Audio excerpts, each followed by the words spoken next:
Buenas noches a todas, a todos. Una vez más en el Secreter de Tolkien, la sección del canal de Twitch de la Sociedad Tolkien Española. Yo soy Amrod, conmigo está una vez más Aredel. ¿Cómo estás, Aredel? Buenas noches, ¿qué tal? Muy bien, muy bien. Bueno, pues volvemos. Ya sabéis que estamos dedicados completamente en cuerpo y alma Cuerpo y a alma. leer, analizar, debatir, escrutar y bueno, pues sobre todo conversar sobre este conjunto de cartas. Lo que sostiene nuestra compañera Redel es esa primera edición de Bueno, primera. 1981. Bueno, sí, vale. Sí, porque esta es la segunda, claro. Y que la que tú tienes es la que normalmente tiene todo el mundo. Esta salió justo el año pasado, que tiene pues algunas cartas nuevas y otras ampliadas. Pero bueno, de momento estamos con las cartas iniciales, las que casi todo el mundo conoce. Nos encontramos en el periodo de la vida de Tolkien en el que está a puntito de publicarse El Retorno del Rey. Hoy es 1955, así que tenéis que meteros de lleno en esta época. Y bueno, pues acaba de publicarse Las Dos Torres, La Comunidad del Anillo, Las Dos Torres, y está a punto de publicarse El Retorno del Rey. Ha sido un éxito inmediato. Tolkien está recibiendo muchísima correspondencia de fans y entusiastas que tienen dudas, que quieren, bueno, además agradecerle. Y bueno, tiene que compaginar todo esto con su día a día, su trabajo académico y bueno, pues su vida personal, ¿no? Esa es un poco la gracia de estas cartas, ¿no? Siempre digo que, a mi parecer, funcionan incluso mejor que la biografía para conocer a Tolkien, ¿no? Porque puedes ver un poco cómo él compagina su vida privada con su vida profesional, ¿no? Y todo está escrito de su puño y letra. Al final es lo que yo valoro más. Bien, y no me quiero ir mucho más por las ramas, porque llevamos ya un montón de programas y siempre me pasa lo mismo. Llevaremos 30 y tantos. Sí, 30 y tantos Así por lo que, miré en el otro día en YouTube. sí, sí, sí. Pues joder, qué bien. Y bueno, pues vamos a ir con la carta 172. Sería la primera de Ujú. las cartas que vamos a leer hoy. Todas las que tenemos hoy son cortitas. Y en esta ocasión, pues le toca a mi compañera Aredel, comenzará ella y pues luego comentaremos un poco todo. Venga, pues Venga. adelante si quieres. Bueno, yo voy a decir que con mis cartas, sobre todo las 172 y 173, están muy relacionadas.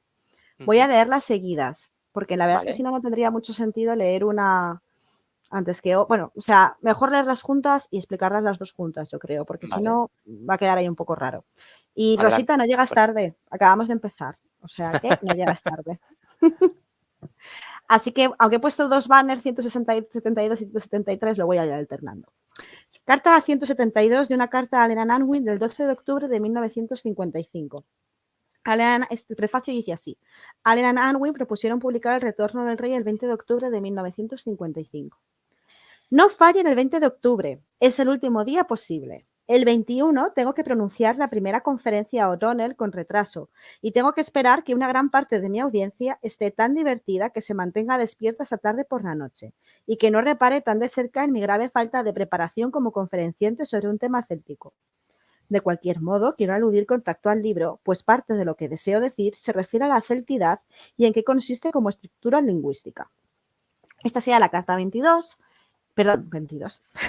La carta 172 y la carta 173 diría así. Es a Catherine Farr del 24 de octubre de 1955 con un prefacio que dice El Retorno del Rey se publicó como ya ha sido prometido el 20 de octubre.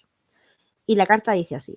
Dado que, a pesar de tener la garganta en un estado que hizo imposible dar la conferencia hasta el viernes pasado, pude pronunciar la conferencia a O'Donnell sobre inglés y galés el viernes, y no soy ya funcionario de la facultad y el libro está completo, excepto una rata que se deslizó que ya era necesaria para la reimpresión del volumen tercero. Para cubrir los importantes errores del conjunto, quedaré mucho más libre al cabo de esta semana. Estoy verdaderamente sorprendido por la recepción que obtuvo el anillo y, a decir verdad, muy complacido. Pero no creo haber desencadenado ola alguna. No creo que una criatura tan pequeña como un hobbit o aún un hombre del tamaño que sea pueda hacer semejante cosa. Si hay una ola, y creo que la hay, soy entonces lo bastante afortunado como para quedar atrapado en ella, pues de ella soy parte. Todavía siento que el cuadro no está completo sin algo acerca de Samsagath y Elanor, pero no puedo encontrar nada que no hubiera destruido el final, salvo las sugerencias quizás suficientes en los apéndices. Bueno, estas dos cartas, como veis, son muy breves. De hecho, pues me vienen a ser como una cara. Y he decidido unirlas, pues sobre todo para ver, por un lado, hablar de la conferencia y por otro lado, para hablar de la publicación de El Retorno del Rey. Voy a empezar con El Retorno del Rey, que es más breve, y luego me centraré más en la conferencia. La primera carta es del 12 de octubre, en la que insta de verdad a Allen Unwin, por favor, publicar el 20 de octubre. Efectivamente, por fin, El Retorno del Rey se publica el 20 de octubre. ¡Ué! Ya tenemos toda la obra publicada, ya tenemos El Señor de los Anillos ya totalmente hecho. Bueno, buenas noches a todas aquellas personas que se están incorporando ahora. Hola. Ahí ya. Y ya tenemos publicado El Retorno del Rey. Ya junto con los apéndices lo hemos logrado. Tenemos El Retorno del Rey, tenemos apéndices, tenemos alguna errata, pero bueno, parece que se va a solucionar en la próxima reimpresión. A mí todo esto me hace mucha gracia porque ahora sabemos que las cosas se van a editar con meses de antelación, ya sabemos la fecha de publicación de algunos libros, pero aquí a 10 días, a 8 días vista todavía no se sabía si iba a salir o no el 20 de octubre. Yo de verdad anhelo, ojalá, volver a esos tiempos. Como librera, ojalá poder volver a esos tiempos, porque estoy hasta aquí de algunos libros, pero bueno, se lo pido desde aquí al mundo editorial, por favor, volved a ello. Pero bueno, ya volviendo a las cartas,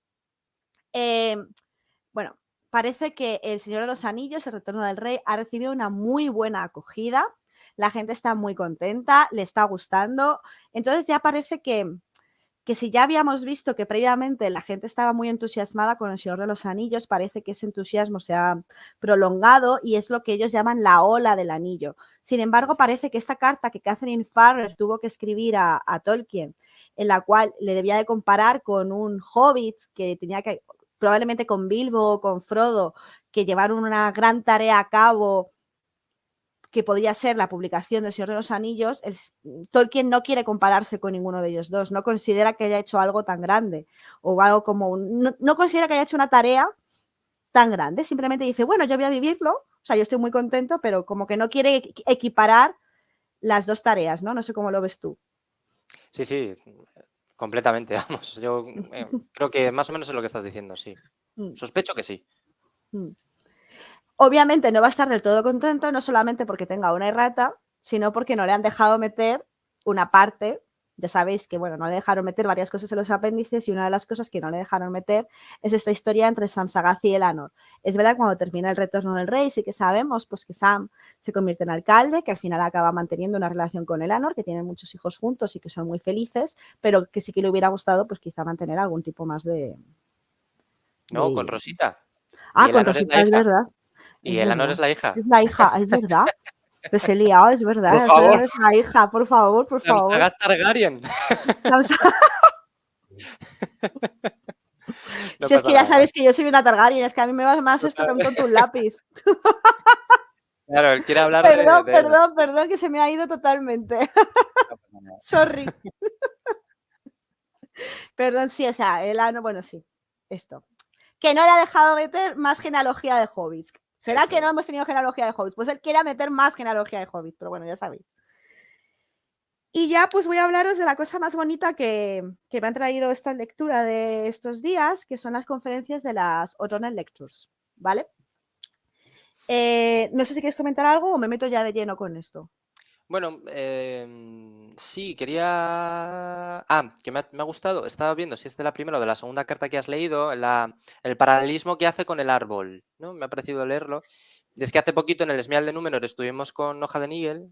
Ha sido aquí, ¿no? ¿O me lo he imaginado yo? El árbol... A ver, o con la O, ¿no está completo? Excepto una rata que deslizó. Oye, estamos hoy finos, sí, hombre, ¿no?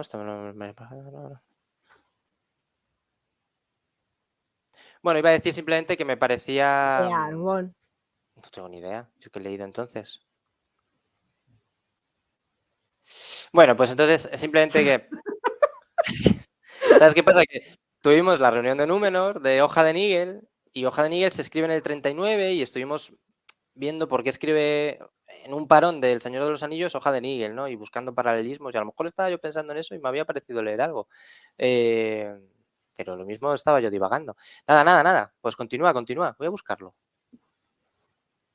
No sé, yo no sé a qué te refieres. A ver. Bueno, Bueno, continúa. continúo.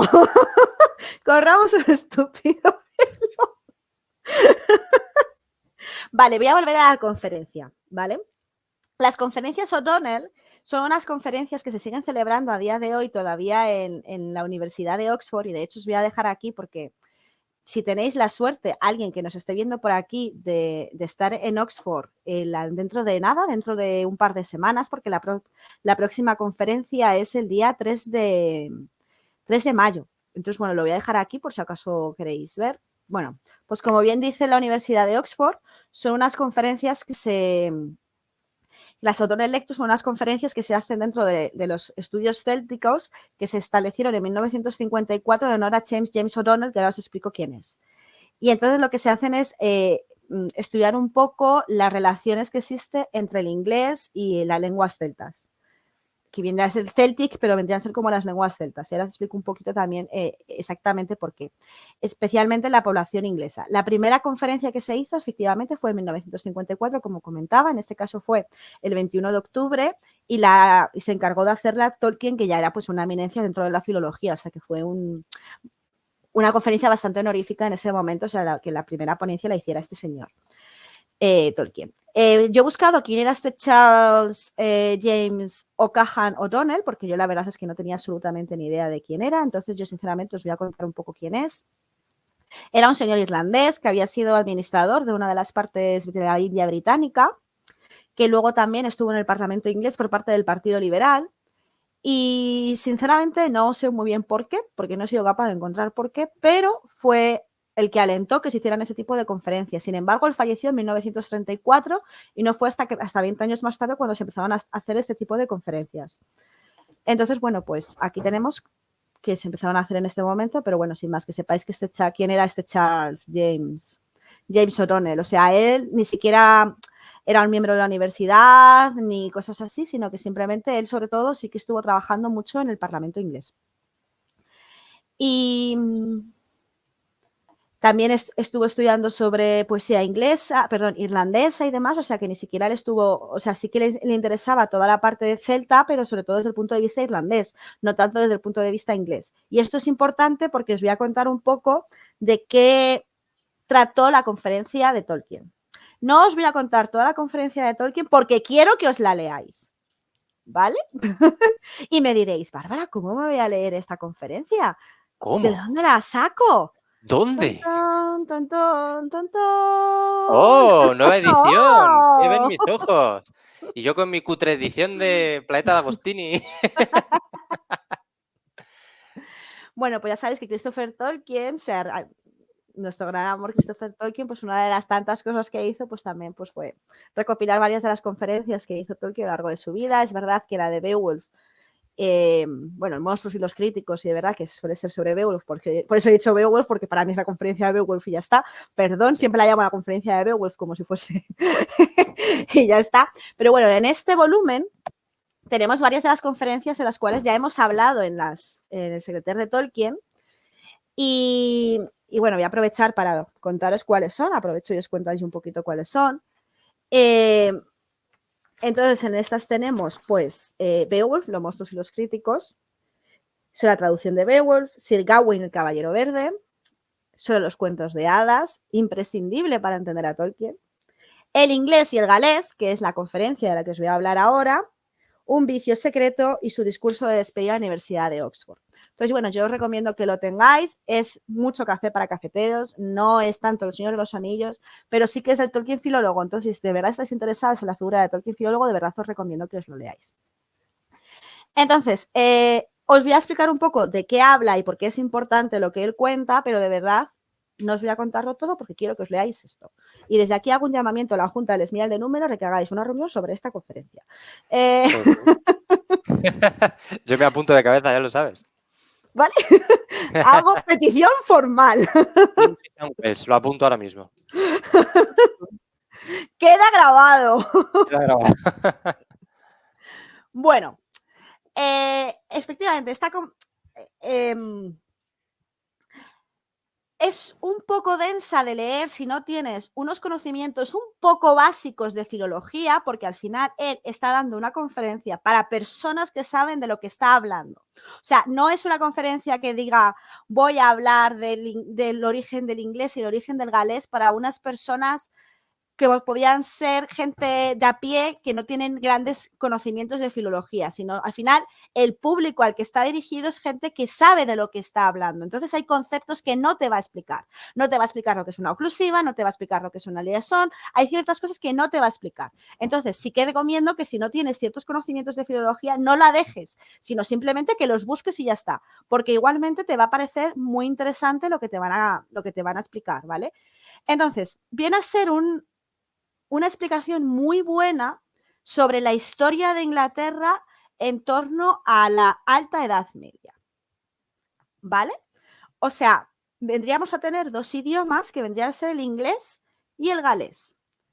Entonces tenemos cómo el inglés viene a ser un idioma invasor que se viene a quedar y a ser el idioma predominante.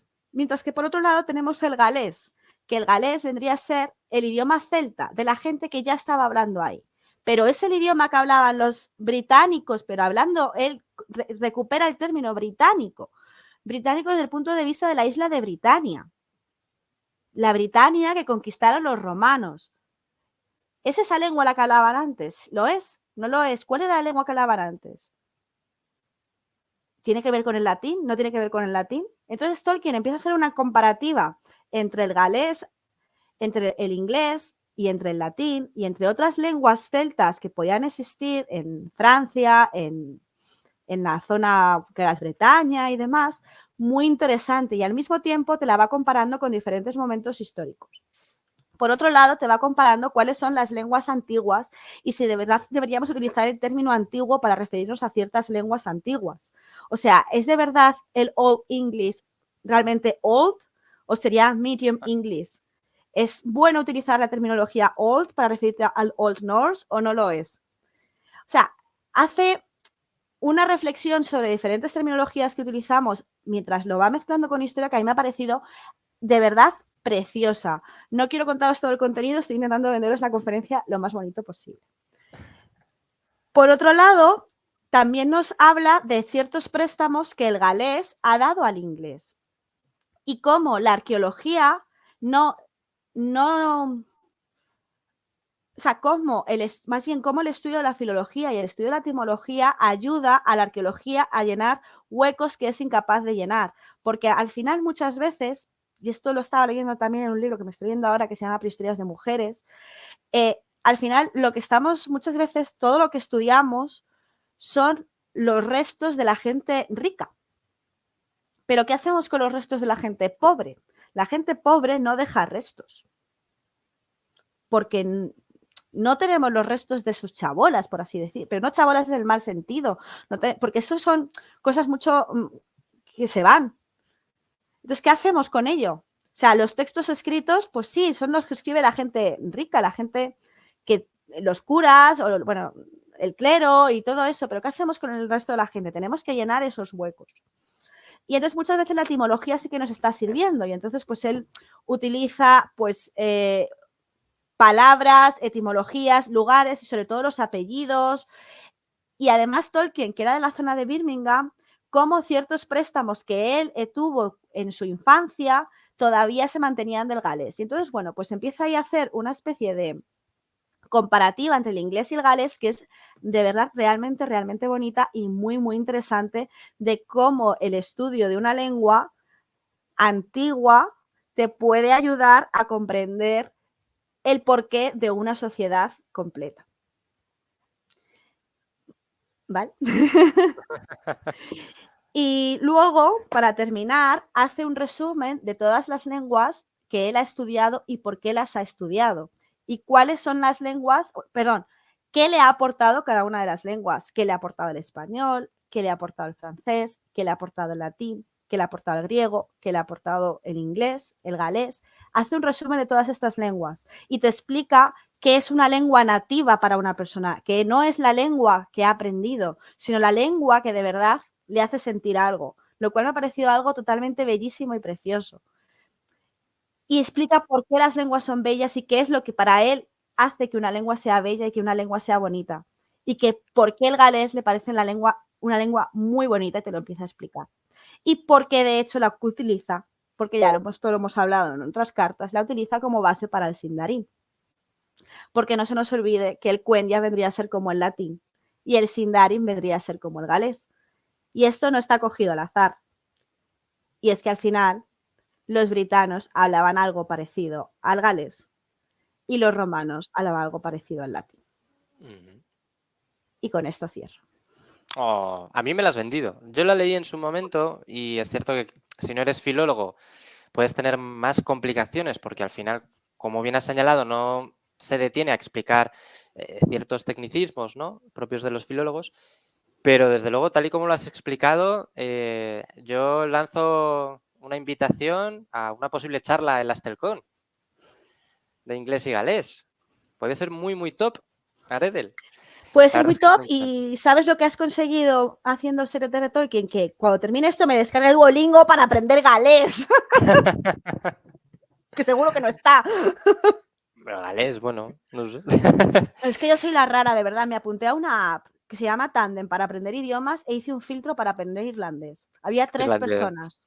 Es que 3. irlandés, muy poca gente. Te dicen de 3. los irlandeses que cuando tú vas a Irlanda e intentas hablar con ellos irlandés, te miran raro como diciendo, ¿pero qué haces? O sea, no es necesario esto, ¿eh? Eso me decía absolutamente todo el mundo con el que intentaba hablar irlandés. En plan, ¿para qué quieres aprender irlandés? Y yo, ¿Sabes? Esto déjame. no... O sea, No me entiende. Solo Tolkien me entiende. completamente. Muy chulo, muy chulo. Y bueno, la edición que tienes es una reedición nueva, Sí. por si Esto es quieres una comentar algo. reedición nueva que salió, pues es que ya se me juntan un poco los meses, ¿vale?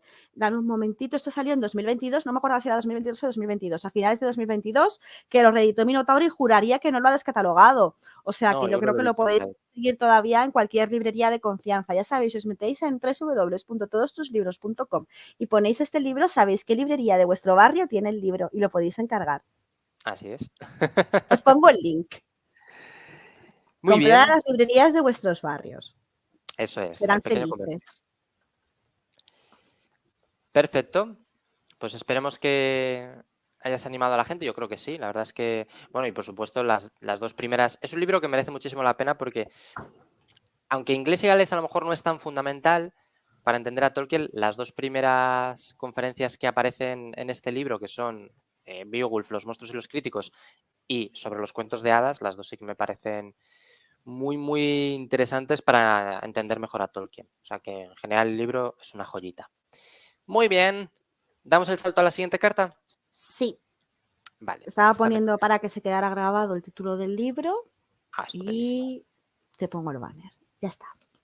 Ahí estamos. Muy bien, carta 174 a Lord Halsbury.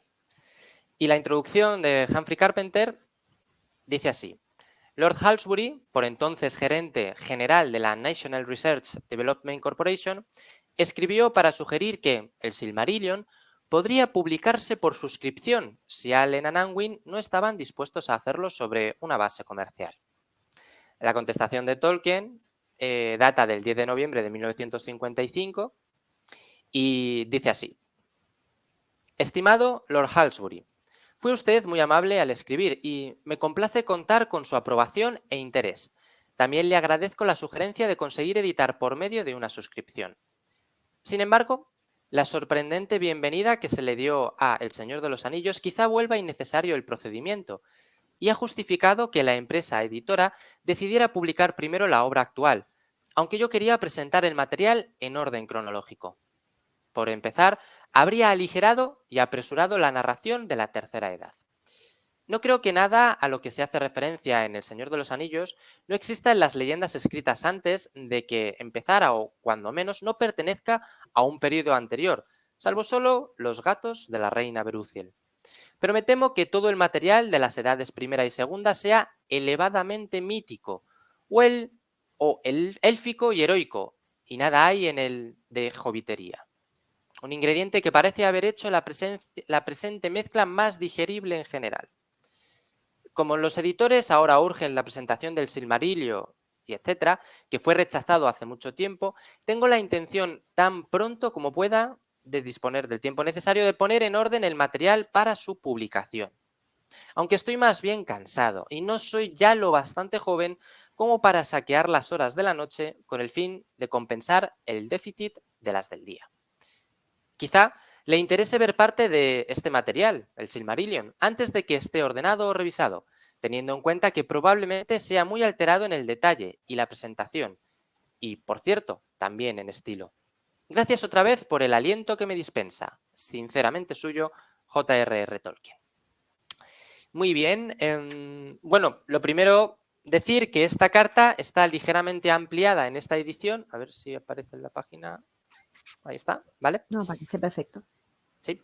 Pero bueno, como en otras muchas cartas ampliadas, tampoco es una ampliación que se considere especialmente relevante. Lo que hace esta versión ampliada es simplemente enumerar componentes del Silmarillion de entonces, a modo de índice, ¿no? Le dice, bueno, pues el Silmarillion está compuesto por el habla de la Ainulindale, que es, digamos que el inicio de mi cosmogonía, y luego dice, también vienen los anales de Valinor, después los anales de Beleriand. Hay que tener en cuenta que Tolkien está hablando del Silmarillion correspondiente a 1955, fecha en la que estamos. De manera que no es el Silmarillion que nosotros vamos a recibir en 1977, póstumamente, sino que todavía va a seguir trabajando en él. Por eso habla en términos de anales de Valinor, que sería un poco lo referente a pues, la edad de las lámparas, a bueno, todo lo que sucede en Valinor hasta la huida de los Noldor, y luego habla en términos de los anales de Beleriand, ¿no? Entonces, hay, como digo, un añadido muy breve que realmente no aporta demasiado. Pero bueno, aquí lo tenéis por si queréis también echarle un vistacillo. Lo primero que me llamó la atención de esta carta es Lord Halsbury. ¿Quién es Lord Halsbury? ¿Vale? Como cualquier Lord, es el título. Entonces, a la hora de buscar quién era Lord Halsbury, con lo que me encontré es que había varios. Claro, hijo, padre, abuelo. Entonces, en esta época nos estamos refiriendo a Tony Giffard, que es el tercer conde de Halsbury. Os voy a enseñar una fotillo porque hay una cosita que me ha resultado graciosa. Ya sabéis que tengo un humor muy particular. Y vamos a ver, ¿dónde está Lord Halsbury? Bueno, Ahí llevo creo que 2 semanas pensando en el señor este que se llamaba raro, que vimos hace 2 semanas. ¿Cómo se ¿Sí? llamaba? Ahí, Sí, un poquito, necesito más pistas. Ya no me Ay, acuerdo yo. sí. ¿Cómo se llamaba este? Que hace Bueno, 2 lo que lo semanas. buscas, os enseño a Lord Halsbury, una de las primeras personas que tiene de verdad un interés, ¿cómo decirlo? Muy profundo en leer el Silmarillion. En Hugh Brogan, que tenía un nombre Hugh no sé qué, Brogan. Hugh Brogan, puede ser, sí, Brogan me suena. Sí, pero ¿cómo se llamaba Hugh Brogan entero? Tenía otro nombre. Entre medias, Hugh no sé qué. Vercingetoris. Hugh Vercingetorix, Vercingetoris. sí, es verdad, ¿Ves? Llevo todas 2 semanas pensando en ello. Hugh Vercingetorix Brogan, es como, por Dios, no acortes ese maravilloso nombre, no hace falta acortarlo, es perfecto tal y como está. Bueno, como decía, él es Tony Giffard, tercer conde de Halsbury, que fue director general de la National Research Development Corporation. Sobre esto, ¿de qué trata esta especie de asociación? Porque lo he buscado un poco para saber cuáles son los motivos de esta asociación para querer publicar el Silmarillion a modo de fascículos. Entonces, lo que he encontrado es que, bueno, pues se trata de una asociación establecida por el gobierno laborista de Attlee en 1948 para, atención, satisfacer la necesidad percibida en ese momento de explotar los numerosos productos que habían sido desarrollados durante la Segunda Guerra Mundial por los establecimientos de investigación de defensa. Esto quiere decir que se trata de una asociación o un grupo de científicos, de tecnócratas, de técnicos. Y es que, todavía no, pero después Tony Giffard va a abandonar la National Research and Development Corporation para, digamos que, fundar e impulsar una nueva asociación que será la Sociedad Británica de Computación. Y aquí viene lo que me ha resultado a mí más gracioso. Y es que siempre se dice de la Sociedad Tolkien Española que levantas una piedra y aparecen 4 informáticos. Bueno, pues Tony Giffard, 1955, es el primer informático aficionado a la obra de Tolkien. Ahí le tenéis, un aplauso. ¿Vale? Porque además, si le ves, dime que no tiene cara de informático. Sí. O sea, A mí me ha recordado al señor este de Oppenheimer, que montó lo de Oppenheimer, pero allí en Reino Unido. toda la pinta, tiene toda la pinta. Defensa, ¿no? Es defensa. Así que, bueno, pues tenía un interés muy concreto. Lo que no he conseguido encontrar es cuál es la razón de publicar el Silmarillion a modo de fascículos en una revista de naturaleza científica. O sea, eso es lo que no he terminado de entender muy bien, ¿no? ¿Por qué? Pero bueno, sí que es importante que en adelante Lord Halsbury, acá Tony Gilfard, o Tony Gilfard, acá Lord Halsbury, mantendrá una correspondencia con Tolkien, será una de las primeras personas que lea el Silmarillion y bueno, pues uno de los primeros entusiastas que, digamos, pondrá por encima el Silmarillion del Señor de los Anillos, ¿no? Para él será Oye, ¿no así. has pensado que también es cuando se empieza a publicar Asimov y toda la pesca? En los 50. Sí, Y sí, están perfectamente. buscando algo que sea también de este rollo. Pues es posible. Puede ser. Al final, Asimov es un escritor de relatos cortos que escribía a través de revistas. Pero es que, ¿sabes qué pasa? Que no he querido meterme mucho porque no he podido encontrar ningún número de la revista. Porque a día de hoy, ¿cómo se llama? La National... Ay, joder, se lo tenía aquí. Research Development Corporation se mantiene como asociación con sede en la India. Entonces, probablemente es, claro, de la época en la que todavía la India pertenecía al Imperio Británico y No, solo... ya no pertenece al Imperio Británico. Pues entonces Pero no si tengo ni estamos idea. en el año 55, ¿Cuándo se produce en los 40. En los 40. Bueno, pues la National Research Development Corporation sigue a día de hoy en la India. Es lo único que he podido encontrar, pero no he podido encontrar ninguna revista de la época. También puede ser que si era algo de defensa estén clasificadas. Puede ser, puede ser. Entonces, claro, no he sabido por qué, ¿no? ¿Qué interés tiene esta revista, esta persona en publicar el Silmarillion? Pero como tú muy bien señalas, puede ser pues un poco como se hacía entonces con Asimov, ¿no? Vas publicando un relato de robots, ¿no? Otro relato de robots, otro relato de una cosa que llamo la fundación y vas poquito a poco así, ¿no?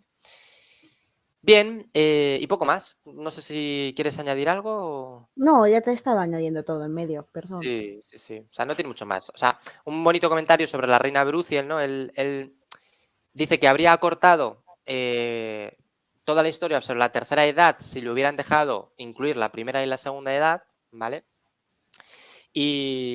Pero poco más. O sea, a unos les dice que quiere añadir más sobre hobbits, véase la carta anterior con Rosita y Elanor, y a otros les dice, bueno, si me hubieran dejado meter primera y segunda edad, también me gusta, ¿no? Como dice, pero hay que tener en cuenta que primera y segunda edad es elevadamente mítico, dice. O sea, es otro tipo de narración completamente distinta.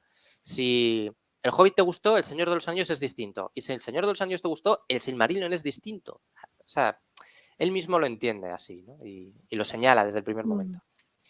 Y ya está. ¿Pasamos a la siguiente? Vale. Vale, esta me toca a mí también, sí. La carta 175 es una carta cortita, ¿de acuerdo?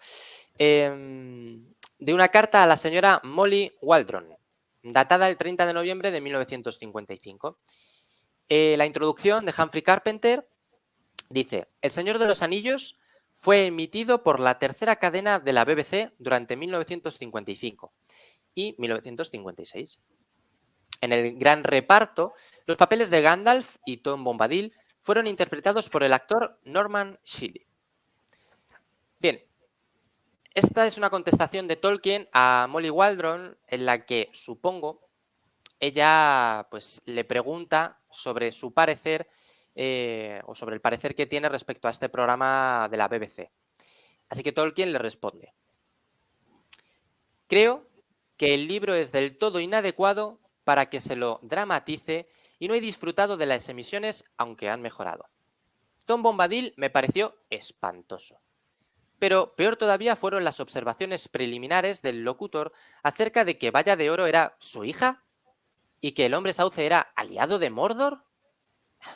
No puede concebir la gente criaturas hostiles a los hombres y los hobbits que los convierten en su presa sin estar aliados con el diablo? Bueno, pues aquí acaba la carta, es una carta cortita, tal y como he prometido. Y me hace gracia, ¿no? Porque, claro, tú lees El Señor de los Anillos y en tu cabeza construyes El Señor de los Anillos a tu manera, ¿no? El autor tiene una pretensión, pero luego tú pues, puedes seguir ampliando con tu imaginario ese mundo. E imagino que la persona que... no sé si porque Norman Seeley interpreta aquí a Tom Bombadil y a Gandalf, pero no sé si es además el locutor. Lo que Tolkien más detesta es que el locutor se haya inventado cosas como que Valla de Oro sea la hija de Tom Bombadil, que ahí te digo, no sé de dónde se lo saca, o que el hombre sauce sea un aliado de, en este caso, Sauron, ¿no? Un aliado de Mordor. Y a él es lo que peor le sienta. Aunque también remarca que, digamos, la locución de Norman Seeley como Tom Bombadil pues le pareció espantosa. He buscado un poquito, no está publicada esta dramatización de la BBC, y sí que he encontrado, bueno, pues cositas de Norman Seeley, ¿vale? Norman Seeley fue un actor inglés más conocido sobre todo por su trabajo de radio, hacía cositas también, cortometrajes y largometrajes, pero sobre todo era famoso por ser locutor. Y dentro de los distintos papeles que él interpretó, el más conocido fue el de Winnie the Pooh, en las adaptaciones de La hora de los niños, de Children's Hour. Pero poco más, ¿vale? Si le buscáis, pues bueno, es un actor, ya te digo, poco conocido, ¿no? No hizo nada especialmente relevante. De hecho, en la mayoría de páginas, cuando tú pones Norman Seeley, siempre aparece la locución, o sea, se inventa la locución que hizo del Señor de los Anillos. Pero no he podido encontrarla, es una pena porque me habría gustado escuchar su voz como Tom Bombadil. Y sobre todo, pues los desvaríos sobre que Valla de Oro es su hija. Poco más. ¿Algo que quieras sumar? Bueno, pues que me alegro ver que no soy la única persona que confunde a su hija con su mujer. Sí, mira, justo. Totalmente. Como vemos, es un error de lo más natural. O sea, continuamente. Pues que le pasará igual. Eso es que... En fin. Bien, pues pasamos si quieres a la 176. Sí. Venga, estupendo. La 176 es a una vieja conocida nuestra, a Naomi Mitchison, del 8 de diciembre de 1955. Y la carta dice así. Bueno, voy a quitar ya a este señor. Sí, es lo que estoy intentando. Ya está. Tuve que pronunciar la conferencia inaugural de la sociedad recién fundada de O'Donnell Lectures in Celtic Studies y la confeccioné con todo el dolor del mundo, como dice el poeta de Gawain, el desdichado zorro al que persiguen los perros de caza. Tanto más dolor por cuanto soy un mero aficionado en tales cuestiones y los eruditos en ellos son críticos y litigantes, y tanto más dolor todavía por cuanto estaba atacado de laringitis. Tengo una pobre opinión de las adaptaciones radiofónicas. Salvo por unos pocos detalles, no creo que estén bien hechas, aun concediendo la legitimidad a la empresa, cosa que no hago. Pero se tomaron algún trabajo en el caso de los nombres. Me pareció que el enano, Gloin, no Gimli, pero supongo que Gimli tendrá el aspecto de su padre. Aparentemente la idea que alguien tiene de un alemán no estaba mal, aunque un poco exagerado. No concibo a los enanos como judíos, a la vez nativos y ajenos en su lugar de nacimiento, en posesión de la lengua del país, pero con un acento que es consecuencia de su propia lengua privada. Tengo una pestilente tesis de doctorado que examinar, cuando preferiría estar haciendo algo menos útil. Lamento la infantil diversión que me procura la aritmética, pero él aquí. El calendario numenoreano era un poco mejor que el gregoriano, pues el último tenía unos 26 segundos de adelanto y el numenoreano 17,2 de retraso. Bueno, pues aquí continuamos un poquito con lo que hemos estado viendo en estas cartas, tanto las de Amrod como las mías. Vuelve a mencionar a Naomi Mitchison sobre la conferencia de las O'Donnell Lectures, o sea que podemos suponer que esta carta tenía que haberla escrito hace un tiempo, pero no la ha escrito porque ha pasado, o sea, el 21 de octubre fue cuando hizo la conferencia y todavía sigue hablando de este tema, o sea que podemos intuir que es que esta carta se ha dilatado más en el tiempo de lo que debería, esta respuesta más en el tiempo de lo que se debería haber hecho, pero bueno. Siempre muy contenta que se haga referencias a Gawain, aunque Gawain en este programa se esté portando muy bien. No lo he visto, ¿dónde está? Que no está saltando por detrás del sofá. No sé, se está saltando antes por aquí, pero ahora está tranquilo. No aumentemos a la bicha. Que está ahí mirando. Sí. Pero bueno, volviendo ya a la conferencia, perdón, al programa de la BBC, yo he acudido a nuestro libro de referencia. Al Companion Porque Guide. a la Companion and Guide, porque tiene una parte de una adaptación tiene una entrada sobre las adaptaciones. Entonces habla sobre la adaptación de la BBC y te cuenta ahí un poquito sobre ella. Entonces, bueno, simplemente decir que la hace un señor que se llama Tiller, por completar un poco lo que tú has comentado antes, Sí, ¿vale? sí, adelante. Que las hace este señor Tiller y que parece que se hicieron desde el 14 de noviembre al 18 de noviembre, es cuando empiezan a salir las primeras grabaciones. O sea, le contactan en enero de 1955 y es a lo largo durante todo el año cuando empiezan a estar trabajando en ello, y en el aire sale en diciembre de 1955. O sea, que es ahora cuando empiezan estas críticas, pero que él ya llevaba colaborando con la BBC durante todo el año 1955. Es en septiembre cuando ya empieza a ver los primeros guiones y cuando empieza a sospechar que esto no va a funcionar, la verdad. Pero sí que tiene razón y comenta en varias ocasiones que sí que le hicieron varias preguntas sobre cómo debería pronunciar algunos de los nombres o sobre todo con algunos de los acentos y cosas así. Entonces sí que parece que él comentó en alguna ocasión, sobre todo según lo que dicen aquí, vamos, en relación a los hobbits. Si todos tenían el mismo acento, si no iban a tener el mismo acento. Entonces, por ejemplo, sí que dice que quizá Merry y Pippin deberían ser algo un poco más joviales, mientras que Frodo, como es algo mayor, debería tener un acento un poco menos jovial. Y sí que Cebadilla Mantecona y que Sam tenía que tener un acento que él llama más de country. O sea, un poco más de pueblerino, porque al final pues son como una clase un poco más baja y cosas así. Cosas que al final pues Tolkien siempre apreció, que efectivamente es lo que cuando se refiere a Naomi Mitchison pues es a lo que se refiere. O sea, este tipo de cosas. Pero parece que es en sí las únicas cosas que le gustó. Sí que he de decir que en las cartas previas parece que está un poco más contento, pero sobre todo ya veremos en la siguiente carta que tú vas a ver y en otras que luego va a decir posteriormente, en cuanto la gente lo empieza a criticar, él empieza a decir, uy, sí, esto también es horroroso. O sea, que se empieza también a subir un poco un barco, pero yo también lo dije, pero no lo decía tanto, o sea, no estaba totalmente contento, pero sí que una vez que empieza a salir al aire y la gente lo empieza a criticar, él también lo critica más de lo que lo estaba criticando previamente. Sobre lo de Glowing Gimli y lo de los enanos y judíos y tal, esto es porque ya desde un primer momento parece que como los enanos siempre han sido algunos personajes germánicos, desde el punto de vista de la mitología germánica siempre se los intentó, ¿cómo decir? O sea, identificar con los pueblos germánicos. Entonces siempre se los representó como tales, así que por eso se les ponía como este acento alemán, así de este rollo, pero parece, lo que no entendí muy bien es por qué la comparativa con los judíos es algo que yo no he comprendido.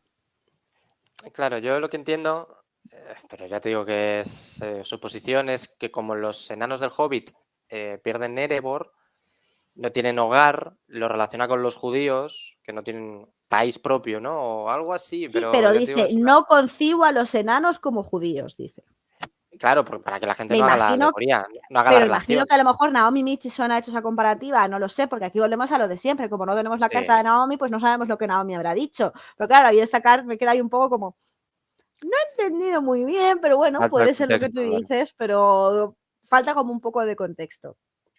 Sí. Y luego lo que tampoco acabo de entender yo, y yo ya no sé si es porque yo ya estoy cansada de estudiar cosas de estas raras, es la parte de los calendarios numenoreanos, calendarios gregorianos y todo eso. Bueno, ya sabes que el calendario gregoriano es el calendario que tenemos ahora mismo. Nosotros teníamos un calendario juliano que decidió establecer Julio César, porque no sé si sabéis que antes de Julio César el calendario romano era una fiesta, en plan de que cada año tenías unos desfases increíbles. Entonces Julio César dijo, mira, esto no puede ser.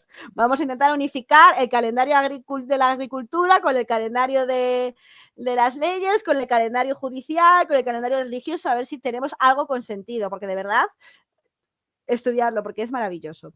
Entonces, Julio César dijo, venga, vamos a hacer un calendario, pero claro, tenía desfase. Entonces, el calendario gregoriano lo que hizo fue añadir algunos días, cuadrar unas cosas, y por eso tenemos los años bisiestos. Bueno, pues ya sabéis que como la Tierra da ciertos estos, pues tenemos que todos los años, en verano, dura 365 días, 365 días más unas hóricas. Entonces, al final, pues cada 4 años tenemos un día que trabajamos gratis para nuestros jefes, porque no nos los pagan. Chiquín. No te rías, pero es verdad, porque ganamos lo mismo al mes. Es verdad. Al año, ganamos lo mismo al año. Totalmente.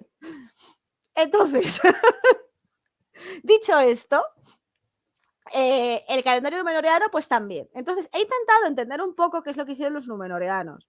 Pero a mí, yo de verdad, ya sabéis que Tolkien, esto yo se me escapa, ¿vale? O sea, yo lo he intentado. Entonces, Tolkien tiene diferentes calendarios. O sea, los elfos tenían un calendario en Rivendell, Gondor tiene su propio calendario y los numenoreanos montaron su propio calendario, que también tiene sus nombres en Quenya, en Sindarin. Y en verdad, lo único que nos da viene a ser los nombres de los meses, que vienen a ser 12 meses. Entonces, yo he leído que las mejoras que hicieron fue estandarizar el día para comenzar, cuando el sol salió del mar oriental, y agregaron un 7º día a la semana que llamaron Earendia, que significa día del mar. Eso por un lado. Y luego, por otro lado, otra de las cosas así guays que hicieron es que, por cierto, el calendario se llama el cómputo del rey, que es que el año numenoreano tiene 12 meses y los meses anterior y al posterior al día medio duran 31 días en lugar de 30. Y un año de cada 4 se cambia el día del Oende por 2 Enderi para corregir la inexactitud de los 365 días. O sea que cada 4 años pues tienes un nado bisiesto. Que viene a ser lo mismo que ahora, pero Tolkien dice que en vez de que cada año dure 26 segundos de adelanto, pues aquí vas con 17,2 de retraso, que viene a ser pues una diferencia pues bastante de 8 segundos. Ya está. Es mucho más exacto. Me hace gracia porque la faceta, como dice él, lamento la infantil diversión que me procura la aritmética. La aritmética. Sí, esta faceta matemática que tiene Tolkien es muy, muy poco conocida. Yo, de hecho, no la conocía hasta que me compré La naturaleza de la Tierra Media. Sí. Para aquellos que lo hayáis leído, las 100 primeras páginas de La naturaleza de la Tierra Media trata sobre cómo funcionan los dos árboles, Laurelin y Telperion, y cómo, pero con tablas y todo, cómo él va midiendo casi la luminiscencia de cada uno, porque a medida que uno se enciende, el otro se apaga, y entonces tiene unas tablas y un cacao mental de cómo funcionan, para que... O sea, eso y los elfos, ¿no? Y la cantidad de elfos que tiene que haber para poder poblar. Claro, eso es. Eso es. ¿Qué ocurre? Que claro, cuando tú tienes, no sé, se levantan 30 elfos en el despertar de los elfos, ¿no? ¿Cómo se llama en élfico el despertar de los elfos? No me sale ahora. Cuivienen. El Cuivienen, sí, bueno, en la laguna de Cuivienen, ¿no? El Cuiven-Yarma. Y entonces él empieza a divagar sobre, vale, pues si tenemos 30 elfos y tienen un hijo más o menos cada 50 años, porque son elfos, claro. No tienen y no se pueden liar entre ellos. Porque y no se pueden liar entre hermanos, y entonces empieza a hacer sus, no sé, como iteraciones demográficas, ¿sabes? Para ver que en 3.000 años, cuando lleguemos a la edad de las lámparas o a la edad de los árboles, pues haya, no sé, 12.000 elfos. Entonces empieza a hacer ahí sus cálculos. Bueno. Loco. Estaba majareta. Pero es muy divertido. Es un poco denso de leer, pero es muy, muy divertido. Y me ha recordado muchísimo a eso. Lo entiendo perfectamente. Totalmente. Yo, o sea, lo entiendo, pero no lo entiendo. Entonces siento no he sido capaz de explicároslo. Yo os puedo explicar otras cosas. Muy bien, muy bien. Además, Julio César, Vercingetorix. Hoy estamos hablando de Asterix Obelix. Perfecto. Bien, ¿damos el salto a la siguiente? Sí, voy. Vale. Pues allá vamos, carta 177, esta vez a la editorial, a Reiner Unwin, y está datada el 8 de diciembre de 1955. La introducción, una vez más, de Humphrey Carpenter, dice así. La adaptación radiofónica del Señor de los Anillos se discutió en el programa de la BBC Los Críticos, y el 16 de noviembre W.H. Auden dio una charla sobre el libro en la que dijo: si a alguien le disgusta, nunca más volveré a confiar en su juicio literario sobre nada. Entre tanto, Edwin Muir, comentando El retorno del rey en el Observer, el 27 de noviembre, escribió: todos los personajes son niños disfrazados de héroes adultos y nunca llegarán a la pubertad. Ninguno de ellos sabe nada de las mujeres. Bueno, pues aquí viene la contestación de Tolkien a la editorial en relación a esto. Estuve de acuerdo con la opinión de los críticos sobre la adaptación radiofónica, pero más bien me molestó que después de confesar que ninguno de ellos había leído el libro, volcaran su atención sobre él y sobre mí, con inclusión de conjeturas acerca de mi religión. Tampoco me gustó mucho Auden. De cualquier modo, no es capaz de leer versos, pues tiene un pobre sentido rítmico, y deploré que hiciera del libro un test de gusto literario. No puede hacerse eso con obra alguna, y si se lo nace, solo se logra provocar la furia. Estaba del todo preparado para la respuesta de Robert Robinson, charlatán de feria, pero supongo que todo esto favorece las ventas. Mi correspondencia se ve ahora aumentada por cartas llenas de furia en contra de los críticos y el programa de la radio. Una señora mayor, en parte el modelo de Lobelia, en verdad, aunque ella no lo sospechaba, por cierto, habría atacado a Auden y a otros si los hubiera tenido al alcance de su paraguas. Espero empezar en estas vacaciones el examen del Silmarillion, aunque la desdichada suerte me ha puesto por delante una tesis de doctorado. Malditos sean Edwin Muir y su adolescencia demorada. Es lo bastante mayor como para estar mejor enterado. Le haría bien saber lo que las mujeres piensan de su sapiencia de las mujeres, especialmente como test de su mentalidad adulta. Si tuviera un título académico, lo nombraría candidato al profesorado de poesía. Una dulce venganza. Bien, aquí acaba la carta. Edwin Entonces, Muir bueno, es imbécil. sí, la verdad es que Ya está. Titular. o sea, me parece. Porque dice que todos los personajes, lo que dice Edwin Muir, ¿eh? Todos los personajes son niños disfrazados de héroes, ninguno de ellos sabe nada de las mujeres. ¿Perdona? Disculpe, ¿qué tiene que ver el Señor de los Anillos con que. O sea, ¿qué lectura has hecho? ¿O qué Explíqueme, interpretación? señor Muir. Claro. Explíqueme. ¿Qué lectura te ha llevado a sospechar que los héroes no tienen nada, no saben nada de las mujeres? Es como, pero si no trata de eso el libro. En fin. Bueno, vamos por partes. ¿Qué ocurre? Que digamos que ¿cómo se dice? Se emite este programa de la BBC y luego hay un programa titulado Los Críticos, en donde están, pues, entre otros, W.H. Auden, que ya vimos alguna carta dirigida hacia él, y Edwin Muir, bueno, y Robert Robinson. De W.H. Auden, yo creo que es bastante más positivo, sin embargo aquí Tolkien tiene una crítica y le dice que tiene un pobre sentido rítmico y que no es capaz de leer versos. Bueno, yo entiendo que pues, intentaría leer algo y no le gustaría la forma de leer de Auden, ¿no? Pero creo que es más gracioso que Robert Robinson le llama charlatán de feria. Es algo que Tolkien no se toma bien, pero lo que más me gusta de esta carta es que dice, ayuda a las ventas, así que, ¿sabes? Él ya Genial. está montado en el dólar. Él ya Claro, está en modo autor de éxito. Tolkien ha hecho de repente marketing 101 y sabe que da igual que hablen mal de uno porque lo importante es que hablen de uno, ¿no? Es un poco esto, ¿no? Es como, da lo mismo, favorece las ventas y me está llegando un montón de correspondencia de gente enfadada con la emisión de la BBC y enfadada con el programa de los críticos. Dice, y que hay una señora que en su cabeza, me habría encantado que dijera el nombre porque seguro que encontrábamos una foto. En su cabeza es Lobelia, ¿No será Naomi paraguas. Mitchell o alguna de estas? Yo creo que es una de estas. Puede ser, ¿eh? Puede ser. Y, y me hace mucha gracia porque debió escribir a Tolkien. Y la verdad es que si lo relacionamos con la carta anterior y tuviéramos que apostar, Naomi Mitchelson puede tener muchas papeletas. Pues en su cabeza la imagina como Lobelia blandiendo ese paraguas, ¿no? Intentando machacar las cabezas de los críticos. Y bueno, pues luego nos vuelve a hablar un poquito más del Silmarillion y, bueno, pues de lo que comentábamos al principio de la carta, Edwin Muir y su adolescencia demorada, ¿no? Como él dice, ¿no? Pero ¿qué me estás contando? Dices lo bastante mayor como para estar mejor enterado. Le haría bien saber lo que las mujeres piensan de su sapiencia de las mujeres, ¿no? Me ha gustado mucho esta frase. Es como, pero vamos a ver, ¿de qué estás hablando, tío? Y especialmente como test de su mentalidad adulta, ¿no?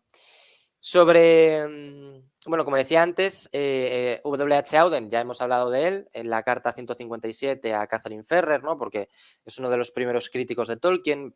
Realmente es un crítico que sí que va, en el caso de la carta, hablaba de la Comunidad del Anillo en su momento y tenía una crítica bastante positiva, ¿vale? Sobre Edwin Muir he buscado un poquito más, ¿vale? Fue un poeta, novelista y traductor escocés. Es relevante porque le dice, es lo bastante mayor como para estar mejor enterado. Entonces he buscado qué edad tenía, tenía 68 años, ¿vale? Cuando fue escrita esta carta. Entonces debe...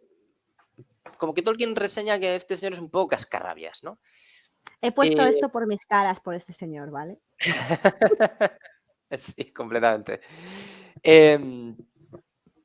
Y bueno, señalar quizá a modo de curiosidad, ¿no? Que Tolkien dice, bueno, como una dulce venganza sería nombrarle profesor de poesía, ¿no? En la cátedra que acaba de quedar libre. Bueno, pues hay una nota a pie de página en esta misma carta, está escrita por Humphrey Carpenter, y dice que la cátedra de Oxford había quedado vacante tras haber cesado en su cargo C. Day Lewis, y se estaban sugiriendo ya, que no es C.S. Lewis, C. Day Lewis, y se estaban sugiriendo ya algunos nombres de posibles candidatos para sucederlo. Pero finalmente el que fue elegido fue W.H. Auden, lo que encierra una comicidad increíble, porque al principio de la carta Tolkien dice, pero es que este señor no No sabe sabe leer. leer versos, Hostia.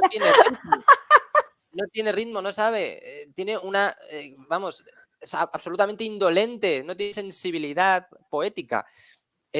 ¿Y qué ocurre? Pues a la cátedra de poesía. Se lo ha ganado W.H. Auden. Así que es una dulce venganza paradójica, absolutamente. Y poco más, ¿no? No sé si quieres sumar algo más sobre Edwin Muir. ¿Qué te ha parecido?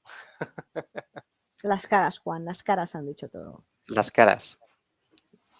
Pues nada más. Yo creo que sí, esta era la última carta que íbamos a leer hoy.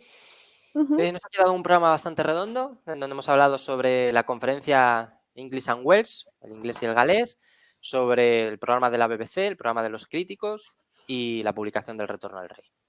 Pues nada más, muchísimas gracias a todas y a todos por venir esta noche. Esperamos que os haya entretenido, os acerque un poquito más a la vida y obra de Tolkien.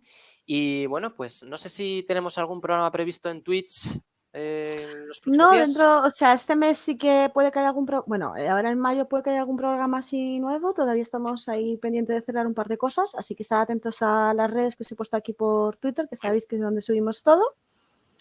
Y poquillas cosas más. Muchas gracias a todo el mundo por haber estado, a las personas que nos ven por YouTube. Ya sabéis que cualquier duda que tengáis, vuelvo a leeros la conferencia del inglés y el galés.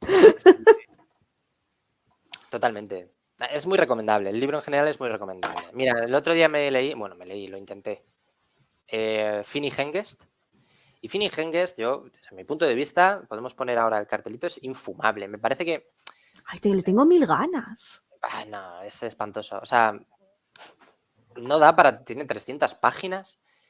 Se llama Finny Hengest, el fragmento y el episodio, porque es el episodio o el fragmento de la batalla de Finnsburg y el episodio de Beowulf donde se habla de Finny Hengest.